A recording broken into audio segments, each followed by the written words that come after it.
Hey, what's up? This is Ricardo at Parts People, and in this video, we'll outline the steps for completing a part replacement on your Dell PC. Visit our website and use this coupon for a 5% off discount.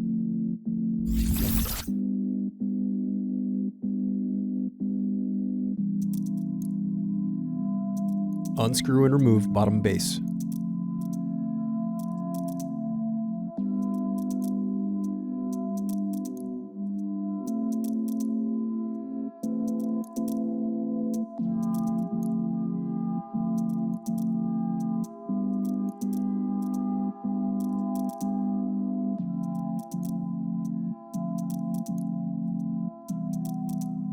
Thanks for watching. Don't forget to like and subscribe if you enjoyed this video. And if you need more, check out this playlist to watch other tutorials for your laptop. You can also click here to find parts for your laptop at partspeople.com.